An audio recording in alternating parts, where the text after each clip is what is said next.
Welcome to True Crime South Africa.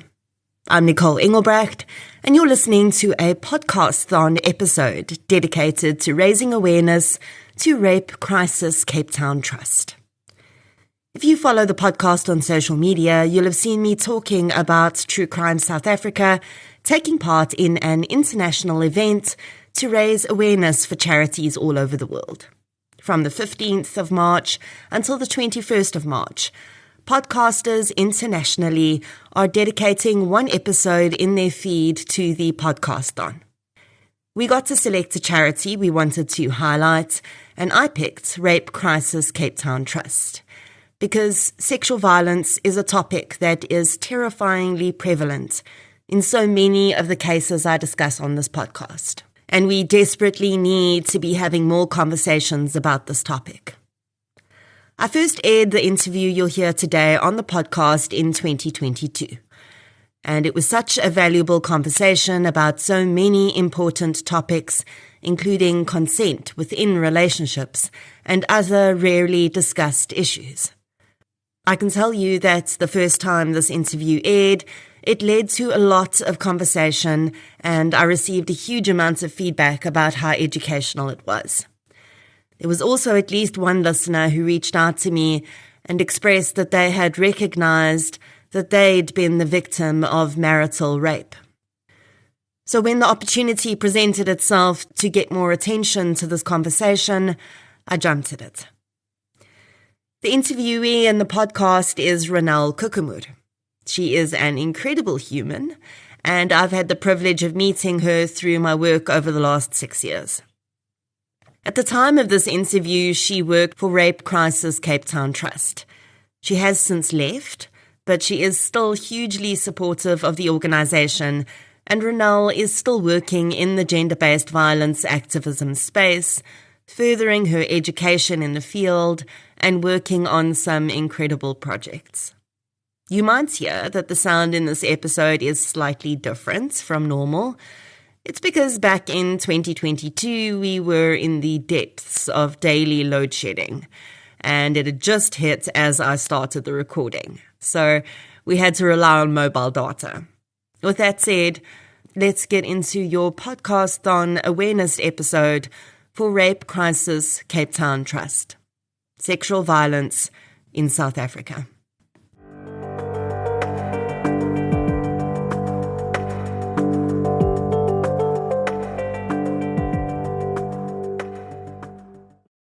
A trigger warning. Of course, this interview does involve discussion of rape and sexual violence, which may be triggering to some listeners.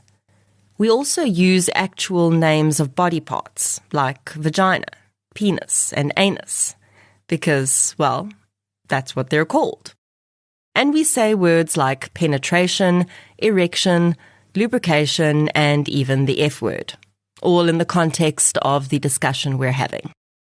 So maybe not the episode to listen to in your car while going through the drive-thru. My name is Ronel Koekemoer, and I am currently the counselling coordinator at an organisation called Rape Crisis Cape Town Trust. So we're based in Cape Town, but we do work all over the country, and we run a 24-hour helpline service that we get calls from anywhere and everywhere. The organization's sort of been in place, I think, since the middle of the 70s. So we've got quite a long history, but we deal with basically rape and sexual violence only. So, you get a lot of organizations dealing with gender-based violence more broadly, but Rape Crisis's expertise is very much around sexual violence. And we have a bunch of different projects. So we have an advocacy team who focus on things like systematic change in the courts or the hospitals or the police. We have a making change team who go into schools or communities and give talks on rape myths and things like that. And then we have sort of like a court division, court support, and they sort of walk the criminal justice trial journey with the rape survivors if they're going through the court process.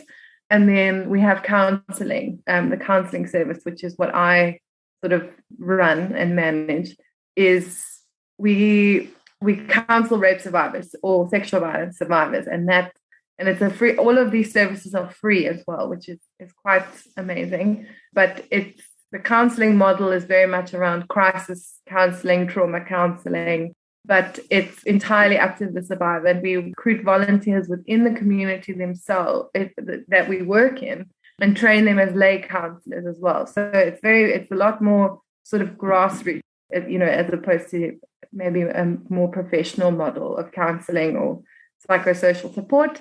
I know I'm biased, but I think the counseling is the sort of the beauty of the organization, because it's very, very hard to get access to psychosocial services, affordable psychosocial services and trauma counseling in South Africa, I think anywhere. But also because, sexual violence is very unique, and the trauma of sexual violence is unique. And so it's great to be able to extend that expertise into sort of psychological interventions. But what's also really cool is that in the counseling room, we see a bit of everything. So we see the legal process, we see the police process, we see the perpetrator, we see the criminological aspects of the perpetrator, we see the victim sort of thing. Like, you really get a full picture of sexual violence in the counseling room as well. So like I said, I am biased, but I think that counseling is very uniquely placed in that way. So this is very clearly a hugely vital service. All of the aspects that Ronel touched on here are so important for survivors of sexual violence to have access to. But I think most important is the counseling portion. Because we know psychologists and psychiatrists are expensive. And of course I understand why they are, but let's face it, they are pretty much outside of the affordability scope of most people in this country. I think a big part of it as well, which is why I think Rape Crisis is very important, is that we're like a good starting point. So if you've been through rape 20 years ago, if you were raped yesterday, you can rock up at the office or call us on the helpline and say, what do I do now? So we can funnel people in the sort of best direction, which I think is helpful, because a lot of people don't know where to start. And I mean, when you're working with trauma as well, the people have so many things going on, and there's so many voices in their head saying no one's going to believe you, or the police are incompetent, or I'm not a good rape survivor, or whatever. So it's a good place to start, and to sort of be like, we are here, come as you are, and like, we will see what you need. And if it is psychiatric intervention, then we'll go that way. If it's about reporting, we'll go that way. I wish there were more services like this, definitely. And I think that's an excellent way to describe what Rape Crisis does. I see it as a sort of trauma triage process. At a point in a survivor's life where they might really have no idea where to go next, Ronel and her colleagues offer guidance and resources. Although I'm well aware that Rape Crisis is not the only organisation of this type, it is an organisation that runs on donations, and they can only provide as many resources as their funds allow. I asked Ronel whether she felt that the organisation was stretched as far as resources are concerned, considering the massive problem we have with rape and sexual violence in this country. Definitely. Let me put it this way. I think Rape Crisis's work has we've only gotten bigger, right? We've had to struggle through, there was a financial crisis at one stage, and the need for the service is there, but, funding and things like that is always a bit of a hurdle and a battle. But also, there's many different people in the game. So people want, they want funding for their territory maybe. And so it is also, in that sense, you've got to play that game as well. And luckily there are much more qualified people than me to deal with that side of it. But what I will say is, like, just in February, they were reporting on the crime stats that there was a decline in the number of rapes reported. And in my sort of 6 years of working at Rape Crisis, we've never been busier in the month of February seeing counseling survivors. So, like, as much as those stats are out there from the police side or from the CJ, the criminal justice system side, we've never been busier. There's a huge demand for these services. This is why I'm always so cautious about stats. Because firstly, we know that the number of reported rapes does not equate to the number of actual rapes. Survivors do not always report for various reasons. And the second reason I tend to only take a cursory interest in statistics is because the people on the ground are telling a very different story.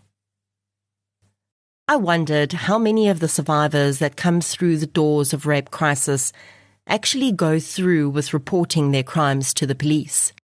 Now, I sprung this question on Ronel, but her answer actually says quite a lot, I think. I can't give you like a hard number, but what I will say is at least like 50% of our counseling people have tried in some way. So it might not be a full trial, but they've opened a case, or they've accessed forensic services in some way, or they've, gone to a police station or something. So, it's not that survivors are completely not wanting to go that direction, but I think there is a lot of mistrust and apprehension. So they definitely sort of, if I can say, they flirt with the criminal justice system in a certain way. But I wouldn't say everybody goes through to reporting or to keeping a case going. And I think that's a big misconception as well, is that, rape trials take years. You don't report on Friday and, by next week, the person is in jail. It's a long uphill battle. So it's quite, you have a lot of survivors that withdraw because, it's hard, it's harsh on you. But I know our court support team are also very busy. So, there are survivors in the system and they are accessing the criminal justice. Just so that we're all on the same page, and because I know that there is a very clear societal idea about what rape and sexual violence means, I asked Ronel to provide her definition of rape as it pertains to survivors. And I will say this, it's a tricky one because a lot of the times we do get more and more people phoning saying, this happened to me, does this count as rape? Or would you say I was raped? And that's a difficult one because you don't want to give somebody a label that might not be helpful for them. So it's a lot up to the person as well about what does being raped or what does being a rape survivor mean to you in certain things, because you have the stereotype of rape as very violent, stranger danger situation, but it's so much more complicated than that. And the law actually does recognize that, where rape is sort of like, it's a violent crime where the perpetrator uses sexual acts or to perform sexual acts to intentionally harm or hurt another person. And it's really a weaponization of sex and sexuality in all its social meanings, religious, moral, all of those meanings, in order to terrorize, dehumanize, humiliate the other person. And like I said, I think there is a stereotype about rape looking a very specific way, but I think what people need to realize is that sexual violence is not a hierarchy, it's a spectrum. There's so many different things that it can look like. It could be your husband, it could be, a female partner. It might not be a penis in a vagina necessarily, but it could be, fingers in someone's mouth or someone's anus or something like that. So it's complicated to pin down, but what I will say is that the law recognizes that it's penetration in an orifice of a sexual nature. So it can be, like I said, fingers in an anus or someone putting their penis in someone else's mouth. That counts as rape. And that's actually quite, well, in South Africa's history, that's recent. That's since 2007. Before then, sort of the apartheid era law said, rape is a man using his penis to penetrate a woman's vagina. And it also said, a husband can't rape his wife. It's not recognized as a crime. So there was no sort of room made for male survivors of sexual violence or rape. if you were a man, you couldn't be raped according to the old law, whereas now it's a lot more gender neutral, it's a lot more inclusive. And also consent is understood in a very different way in the current law, which I think, you said in your email is coercive circumstances. The law tries to take that into account now, is that consent is not, just you saying no, no, no. It's got a lot to do as well with, is the person giving consent to the specific act, the sexual act that's happening? Are they giving consent to, enthusiastically? Are they compos mentis to give consent? So even in the law, if you're under the influence of drugs or alcohol, it's not necessarily seen as you giving consent. You're not sort of seen as being able to give consent. And obviously that's all lovely on paper, but rape and sexual violence have very social meanings as well. And I think that's where the tension is coming in a lot of the time. So a few things for us to unpack there. Firstly, can we all please collectively just take a moment to feel complete nausea that South African law used to say that rape cannot occur between spouses? Secondly, can we please thank our lucky stars that this and so many other aspects of our rape and sexual violence laws actually changed? Just one quick example that I was thinking of when Ronel was talking about this is the Nicholas Nino case. You'll likely remember this as the so-called Dross child rapist case, in which Nino was convicted of raping a 7-year-old child in a toilet in a Dross restaurant in Silverton. This case is actually a prime example of how the new South African laws around rape and sexual violence work to serve survivors. Because Nino did not actually penetrate the child with his penis. He digitally raped her. So if we were back in the day, he would have been found guilty of a far lesser crime, and he would have been back out on the streets in a short space of time. So if you think that the wording of legal terms and policies is unimportant, think again. It has real-life consequences. The other thing that Ronel started to touch on here is consent. And I'd specifically mentioned to her that I wanted to discuss consent under coercion, because more and more this has been something I've been thinking about. And just consent in general. I know so many people think it's a confusing term, but really, it's not. Here's what Ronel had to say. Sure. So, consent, the way that we try to conceptualize it is, firstly, it's ongoing. So, it's a process. It's not just, I said yes 5 minutes ago, so I'm still saying yes now.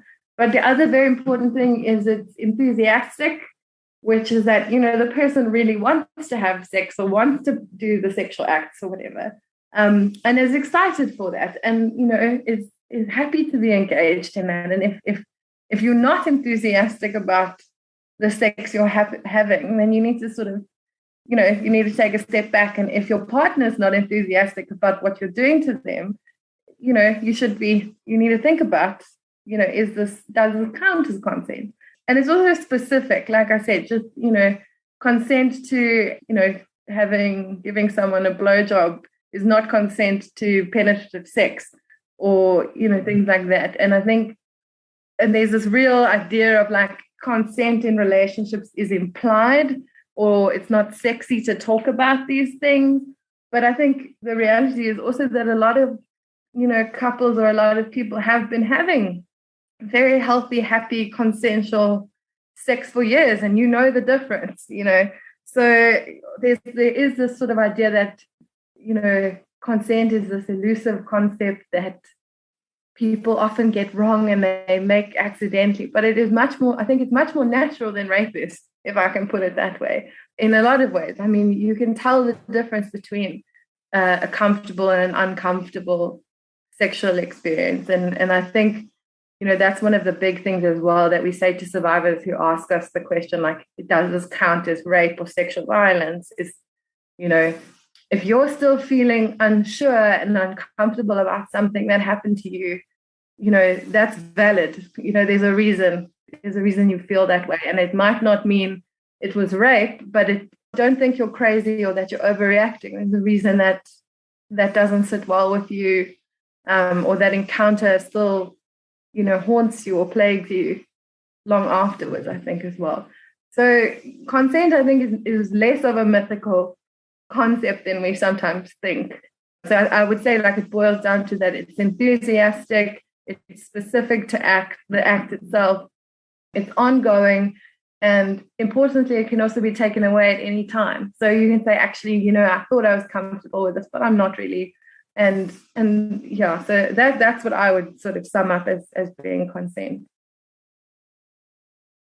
Ronel raises a seriously important issue here, and that is consent within relationships, and that it is not implied. The society and even the country we live in is still very much based on so-called old-fashioned ideals. And part of that is often that when you enter into a relationship, your body now belongs to the marriage or partnership, and that sex is somehow a duty of being someone's romantic partner. And this is a touchy issue, because it's not just a legal consideration, it's an emotional one. It's often even a religious one. It's an idea that's passed down from generation to generation. But it's something we need to start thinking about and talking about, because it very often plays a role in another major scourge we talk about, which is domestic violence. And having consent taken away from you within a relationship doesn't always look like violence. Sometimes it looks like doing something to avoid an argument, or doing something because you were promised something which doesn't materialize. It can be as simple as consenting to a specific act that you actually don't want to do because the other person might sulk. You're not making that choice out of your free will because there is a condition attached to it. Ronel also wanted to clarify, though, that sexual violence or the issue of consent within relationships is a very personal issue.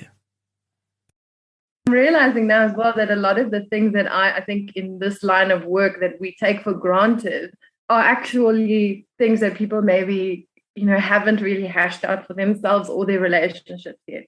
So on the one hand, I want to say trust your gut. Like if you're still feeling uncomfortable about something that happened, then maybe you do need some support around that. It might not be accusing someone of rape, but it's definitely maybe worth chatting to someone about, or speaking to your partner about it and saying, that wasn't cool. I really didn't like that when you did that. But this idea of coerced consent is such a tricky one that unfortunately we see playing out in the courts and things as well, where, for example, survivors will say their boss promised them a promotion if they had sex with them. And then the survivor did have sex with the boss, and then the boss didn't give the promotion. And then society is like, rah, how could you do that? It's all your fault. Like, what did you think would happen? When in reality, actually, that's coercive consent, because, you consented to something thinking this would be the outcome. And when that wasn't the outcome, it means that what you consented to was not what happened. And I think that's very important. And that extent, that's a sort of transactional thing. And I think that's what sex workers deal with a lot, is that, they're promised a certain amount of money and they are consenting to a sexual act for this amount of money. And then when that's taken away, it's like, well, what did you expect? You still had sex with the person for money.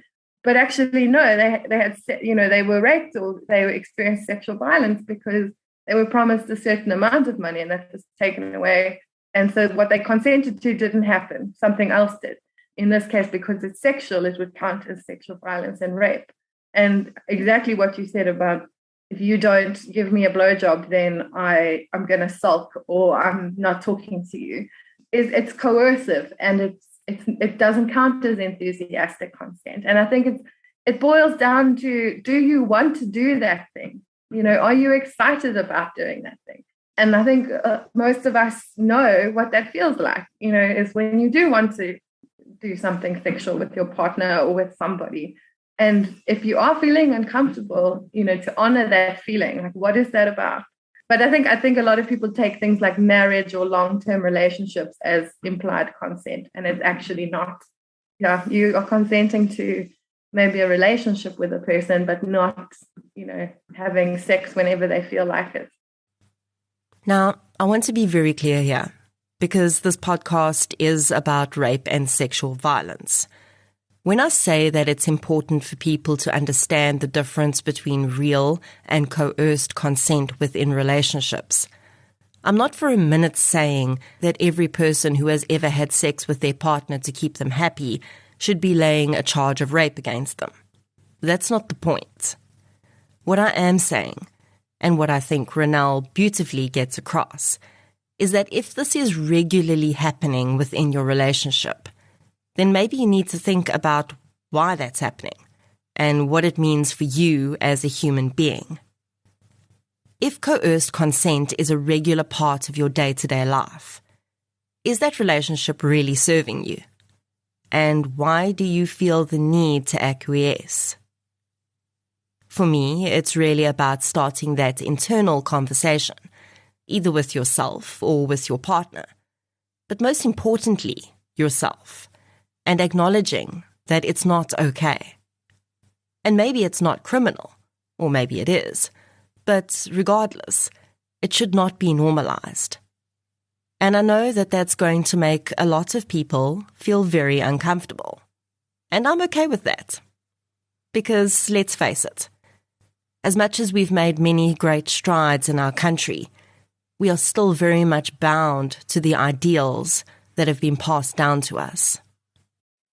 No, absolutely. And I mean, I think you're so right. I think as much as we have this very progressive, policies and constitution, we're still a very conservative country, and especially religiously. And you do get that, if you are getting married, then what did you expect was going to happen? And that's the importance of saying that, as much as the law might say all these wonderful things, it needs to be a social shift and a cultural shift in our understanding of what consent means before the law can actually have any chutzpah behind it, if I can put it that way.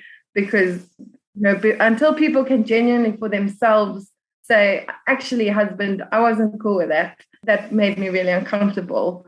The law is not, people are not going to come forward. They're not going to want to report. Never mind come for counseling or come for, chat to their friends about it. I mean, even though it's like one of those harmful old jokes that we still make is like she had a headache again last night, or, I just told him I had a headache. It's like, it's not really funny if you think about it, because it is a lot about you're having to give a reason for not wanting to have sex that isn't true. Like you're having to, it's not negotiated at all, or it's not communicated like, actually, I just don't feel like it, or something. It's like you have to give a reason that's beyond your control, like a headache. And that's very messed up, and it's very old-fashioned. I also want to get this across. Just because we frame this as a husband-wife thing, it's not just that. This is not a female empowerment idea. This is a human empowerment idea. This is a way for us to rethink the way we interact with the human beings we claim to love the most in our lives, and to reconsider what our responsibility to those people and ourselves is. Feeling uncomfortable yet? Fabulous. Get uncomfortable.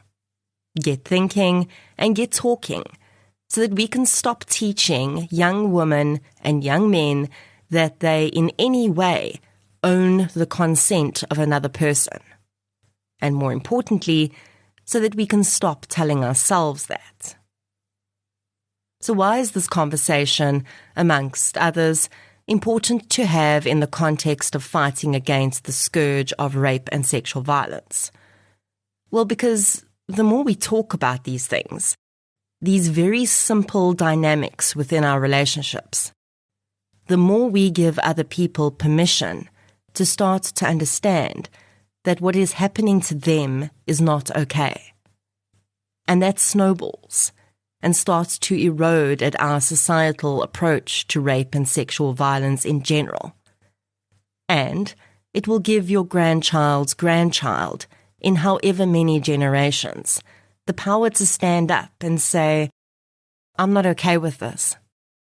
Absolutely. I mean, I think that's so well put, because I think, it's the weirdest thing. I'm sure you probably get this as well in your line of work, but whenever someone sees where I work, or they might see my email address or something, all of a sudden people start telling you stories, and they might not be, rape stories, they might be sexual violence stories, or on that spectrum. It's that simple. It's like, if you can normalize a lot of these feelings around, sexual encounters and uncomfortable sexual encounters and around sexual violence, people can start having that vocabulary for themselves and working it out for themselves without thinking they are crazy or overreacting, or, the reality as well is that in South Africa, and I think in a lot of places, most survivors know their perpetrator in some way, shape, or form. So it is a lot more complicated than this person raped me, send them to Pollsmoor. It's like,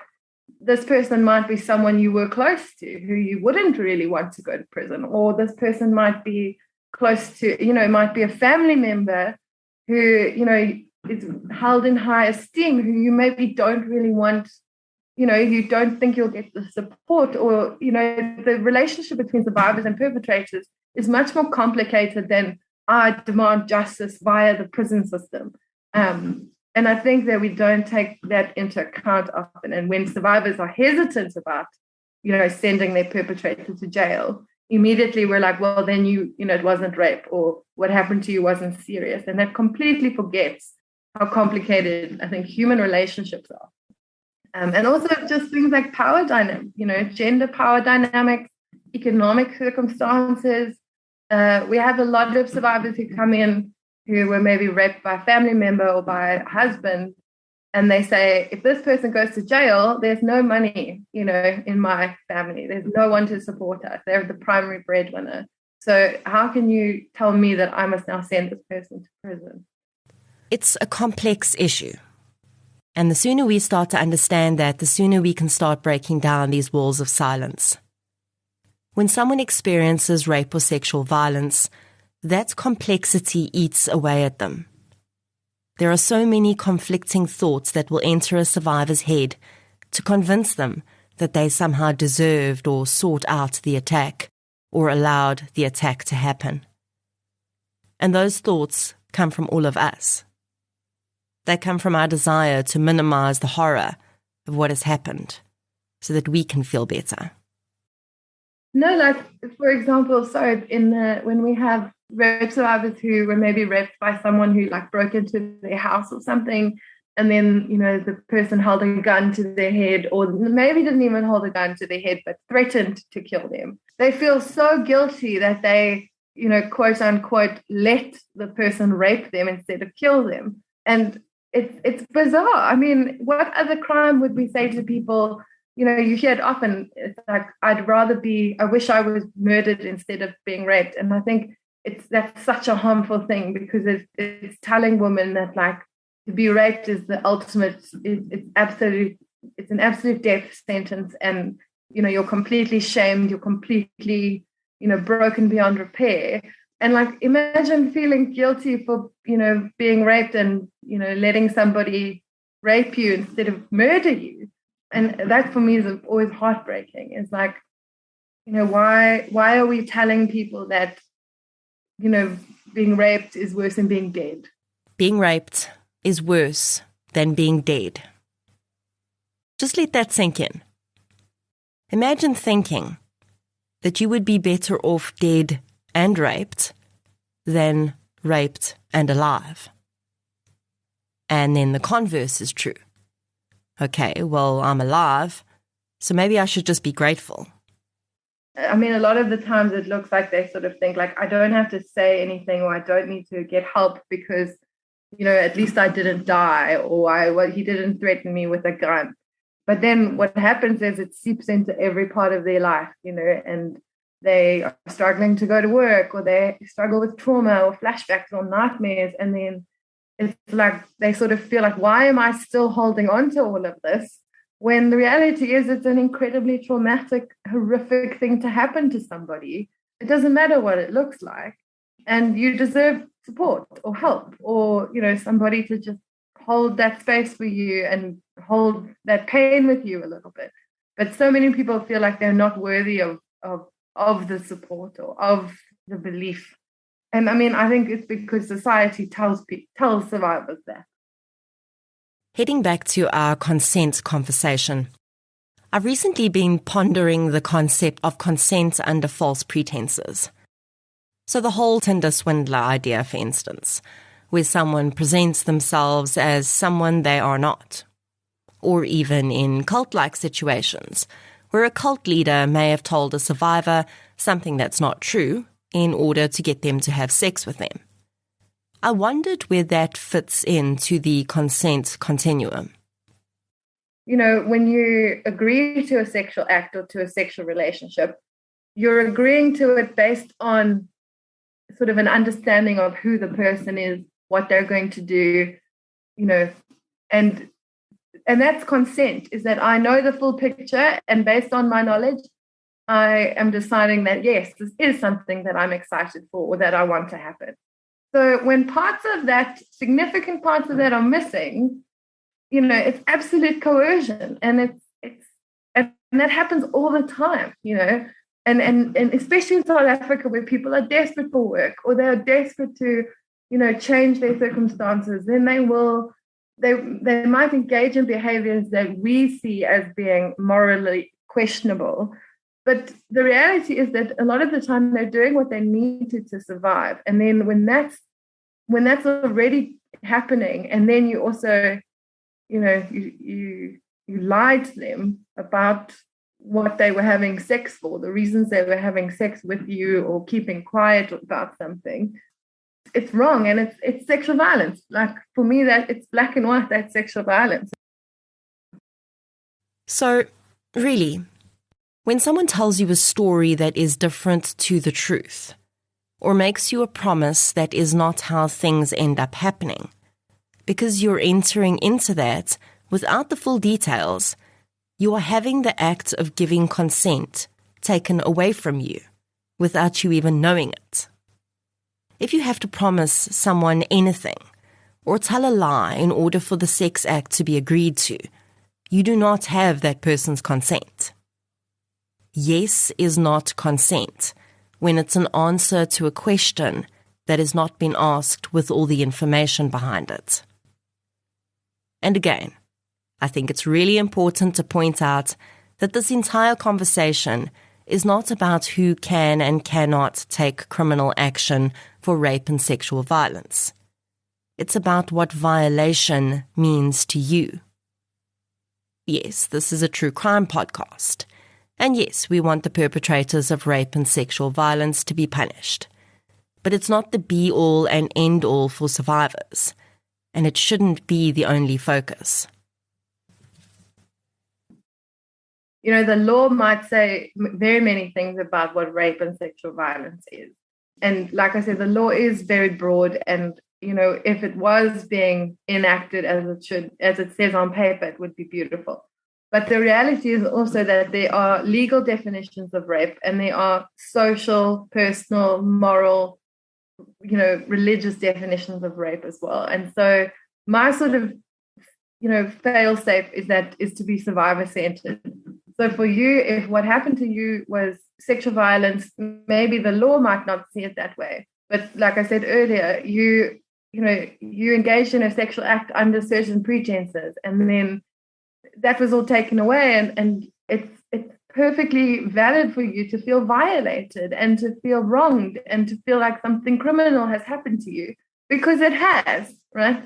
And I think that there's a sort of saying that rape has nothing to do with sex, and I find that quite damaging, because it's got everything to do with sex, in that sex is still this very taboo, socially moderated, religiously meaningful aspect of our lives. And when people use sex and weaponize sex to humiliate or to get things out of people, they are playing on all of those aspects, and they are relying on them to keep the silence of the survivor. So I'm not going to talk about what he did to me because, it's taboo to talk about sex, or what I did was maybe morally questionable or things like that. And all of that is nonsense. Like I said, there's only one bad guy in the situation, and that's the rapist. All of this can be really overwhelming if we allow ourselves to think about how often this happens and how many people are being violated on a daily basis. And whenever we talk about cases that involve rape and sexual violence, I often hear, how can I make a difference though? Well, sometimes you can make the biggest difference just by being the person that a survivor can go to. Let yourself be that safe person for someone else. So, like how I also feel about it is that I'm not a judge, I'm not a lawyer, I'm not a police person. So, it takes nothing from me to give the survivor that I see in the counseling room the benefit of the doubt. So whatever they say to me, I'm going to give them the benefit of the doubt that they're telling me the truth and that was meaningful to them.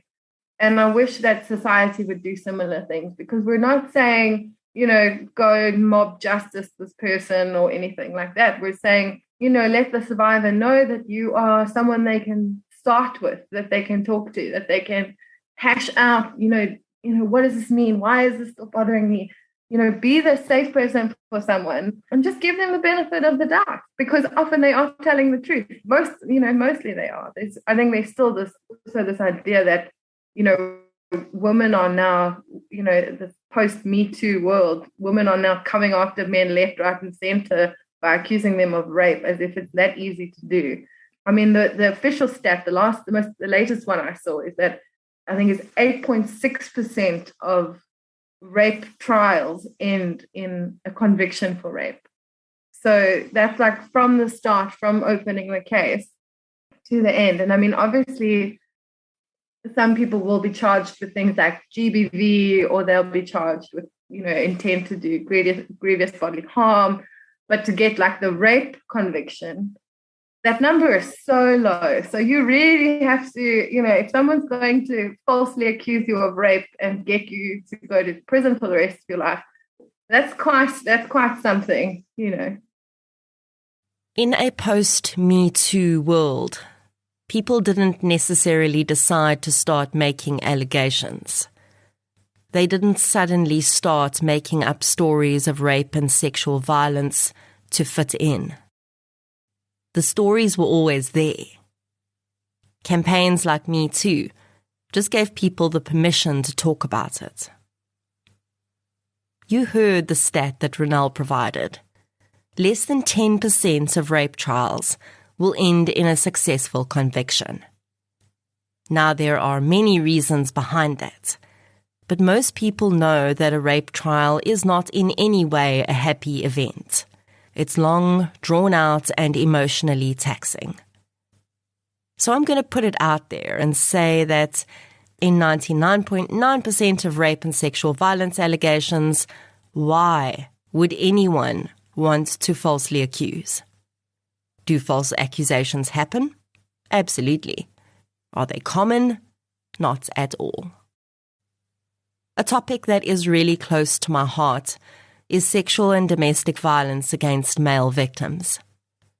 It's a subject that is so rarely spoken about and really not well understood. I asked Ronel about the male survivors that she sees coming through the Rape Crisis Centre. We are seeing a lot more male rape survivors come in for counselling. And I see that as a good thing, because I think it doesn't mean that more men are being raped. It means that more men are feeling comfortable to come forward and get help. And so for me, that's a good thing, because it absolutely happens. And I, especially there's so many misconceptions about that, and that men can't really be raped, or that if, he must be gay or things like that. And especially, a lot of men are raped by other men as well, which is, it's part of the stigma then as well. And I think, a lot of men, especially around like any sort of anal penetration, it's very shameful for people. And it's still something that people feel very stigmatized around. So they don't want to talk about that side of it either. But then also, if you see male rape survivors who were raped by women, a lot of the time the body responds to sort of sexual stimulation to protect itself. So a lot of male rape survivors will say, I got an erection when this was happening, so it must have meant that I wanted it. And that's not true. It's the body sort of responding to stimulation, and sometimes it doesn't know how to differentiate sometimes around, is this a safe, wanted experience? And I think, so there's a lot of this stigma around, what anal penetration means, about, maybe having an erection, but then also things about men don't get raped, and I mean, that was the case with that Bishop's, the Bishop scandal with the female teacher. The comments were crazy. They were like, oh, well, she's hot, lucky boys, why are they complaining? She's so good looking, she's young, and it completely disregards how serious rape is on a person's life, and how traumatizing it can be, and how scary it can be as well. And that's why I think you mentioned it as well as Dion Wiggett's podcast, and his approach is so interesting, because he sort of like talks about these aspects of male rape, and that they are, it is misunderstood. It's sort of like he makes fun of the fact that he's like, he's a gay man, and he's like, I don't know if that's because I was raped, and so he like sort of approaches it by answering the questions I think people don't want to say out loud that they are thinking. But it stigmatizes men, and it doesn't let them come forward. And I think, and especially of young boys, it's also a big thing around, it's, rapists or perpetrators are also looking for people that are vulnerable, and that's not just women. It's men, it's effeminate men, so gay men as well.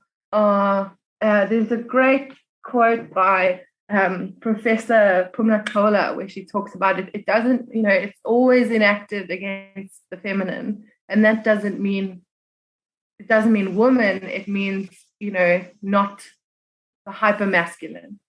So it's against young boys as well, or school kids. It absolutely is happening. The devastating impact that rape and sexual violence has on men and young boys cannot be ignored in this conversation. I personally know men who have experienced sexual abuse as children from male and female perpetrators. And some of that abuse was dressed up as high school boys having so-called sex with older women, teachers, etc. And those men live with that trauma. Even though at that time, in certain types of situations, they may believe that they had consented. A child of that age does not have the ability to fully consent and understand what they are agreeing to. As a result, if that trauma is not dealt with, they find it difficult to have healthy relationships. They may develop addictions to pornography or sex or substances. And another aspect of what Ronel said that I'd like to highlight is that the natural physical reaction to sexual stimuli, which can happen when a man is raped, is not limited to men. There are many female sexual violence survivors who also report experiencing a physical reaction to rape that they have no control over. And just from like a trauma perspective, it's very normal, because when we are in situations that the brain perceives as sort of threatening, and it goes into that, fight, flight, or freeze mode, it sort of switches into primal survival mode instead of higher order cognitive thinking mode. And the survival mode is very much in the body. So the body is going to go, okay, well, you lubricate, the vagina must now lubricate because, it's being rubbed or things like that, or it's seeing an erect penis, or whatever the case may be. So the body will respond in all sorts of ways. And it makes a lot of survivors feel like their rapes are not illegitimate. There's actually, on the other side, another thing that I hear a lot of in the counseling space is that survivors will say, he started raping me with his penis and then he lost his erection. And they sort of feel like, so now what? Like if the person didn't ejaculate or things like that. But a lot of rapists actually lose their erection, in the struggle, or maybe they realize what they're, who knows. But, and that's also when you see things like penetration with bottles, with weapons, with things like that, because there's this real rage around like the penis failing at its sexual weaponry. And that's a huge part of rape that nobody talks about. And I think it's because we have this idea about what it must look like. And I think it's also a big part, I think, of survivors' experience is that, what does this still count? The person lost their erection, or they penetrated me with their fingers or with an object or things like that. And I actually hear that more than you'd think. If there's one thing that you walk away with today, I hope it's that whether or not your experience fits a criminal definition of rape or sexual violence is absolutely negligible. You do not need to put someone behind bars for your experience and your trauma to be valid. For a survivor, and as someone perhaps supporting a survivor, don't link your healing to the justice system. That is secondary. Think about how you can start to heal from this, both physically and emotionally, as a completely separate journey to any criminal proceedings, whether or not you choose to go down that path. And this is the perspective with which the Rape Crisis Trust also approaches their survivor services.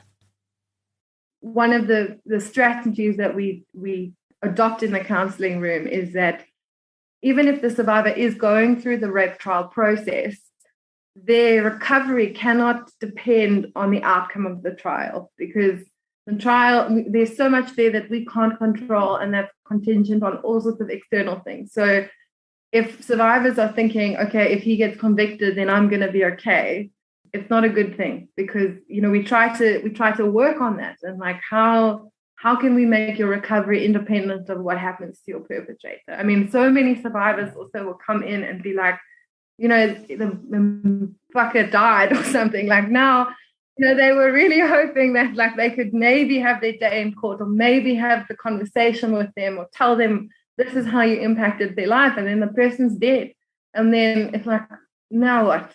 So yeah, a big belief of mine is that, recovery from rape is absolutely possible. It's very harmful to think that once you've been raped, you're basically dead, or there's no coming back for you, but it has to be independent of whatever the sort of criminal justice system does. Can I just say, in amongst all of this bleakness, how cool Ronel Koekemoer is?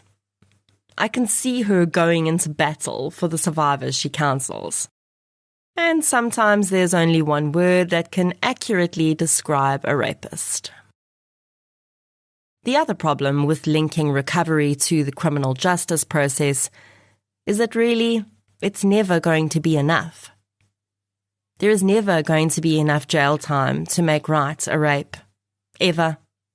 So if the survivor is looking to the criminal justice system for validation of the damage their crime caused, they will never get that.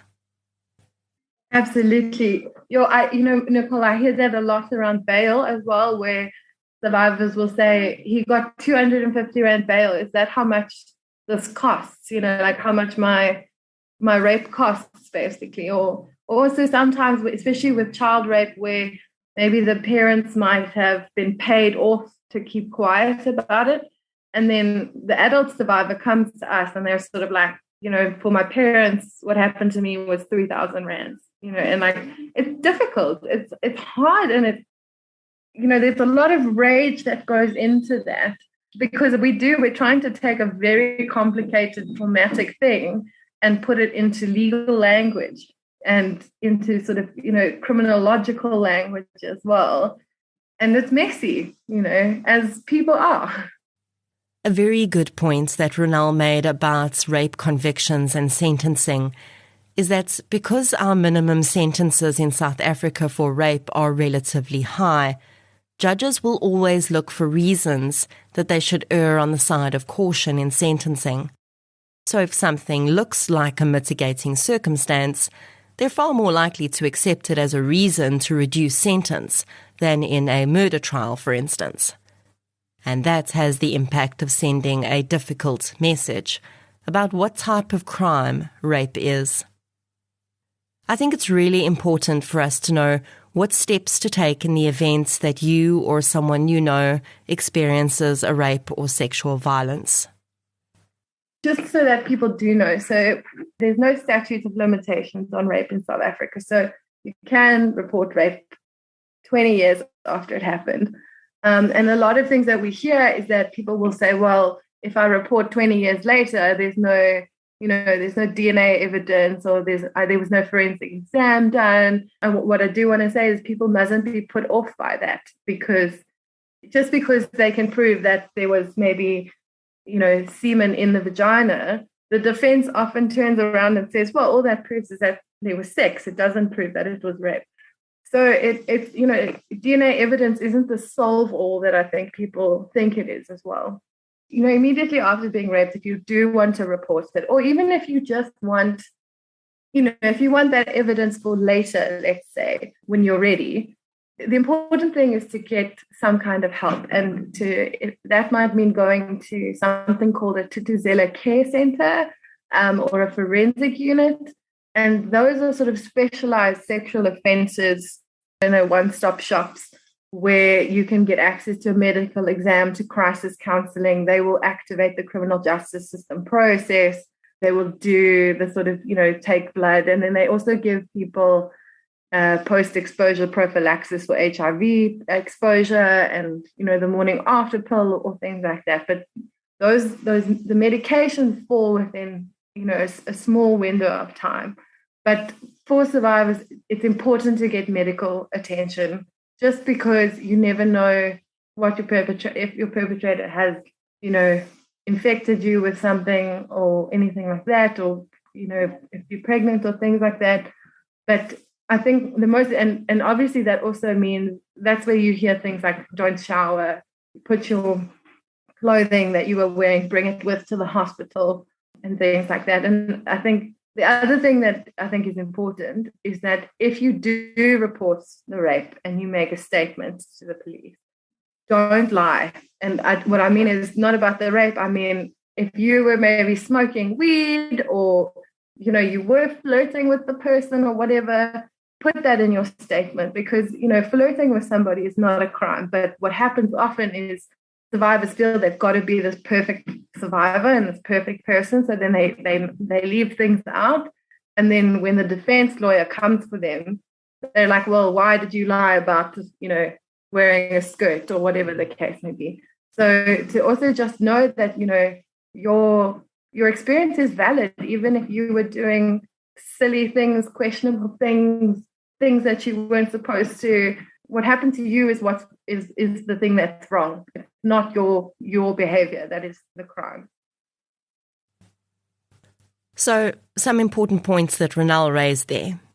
There are 55 Thuthuzela care centres in South Africa. You can access the location of these centres by going to www.gov.za/TCC.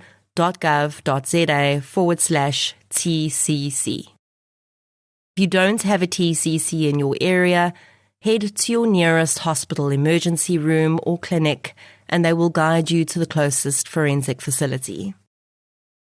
I cannot stress enough how important it is that rape or sexual violence survivors get themselves medical care. Even if you don't want to report the crime, that is an entirely separate issue. And if you're an adult of major age, no one can force you to report. But the long-term emotional trauma of a sexual violence incident is bad enough. You do not also want to be living with the added physical trauma, such as an STD or an unwanted pregnancy. And this is something we need to guide our friends, sisters, and brothers into. If someone reports to you that they've been raped, please help them to understand the importance of this step. I think that the Rape Crisis Cape Town Trust is doing phenomenal work. I asked Ronel how we can contribute to the work that they're doing if we so wished.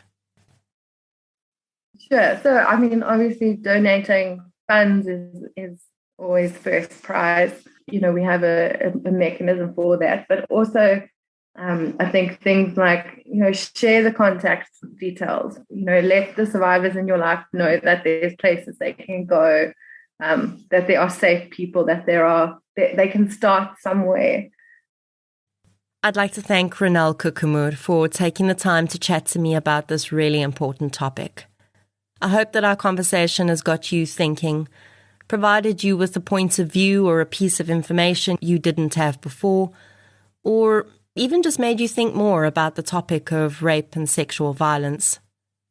As much as it's not a pleasant topic to have to discuss, if we are really serious about stemming the tide of rape and sexual violence in this country, we have to have these types of conversations with each other and with ourselves. If you only ever share one episode of True Crime South Africa with your friends and family, please make it this one. And that is my Podcasthon episode dedicated to Rape Crisis Cape Town Trust. Please do visit their website, which I'll link in my show notes, and follow them on social media. If you can and wish to, your donations to them will make a huge difference as well. If you'd like to hear more victim-focused true crime content, please subscribe to True Crime South Africa on Spotify or the platform you're using to listen right now. If you're looking for something still related to real-life stories, but often with a more positive slant, you can check out my new podcast series, I Lived Through This. You can follow both podcasts on social media. We're on Facebook, Twitter, and Instagram. I'll be back next week with another episode. Until then, thank you for your support, and I'll chat to you soon.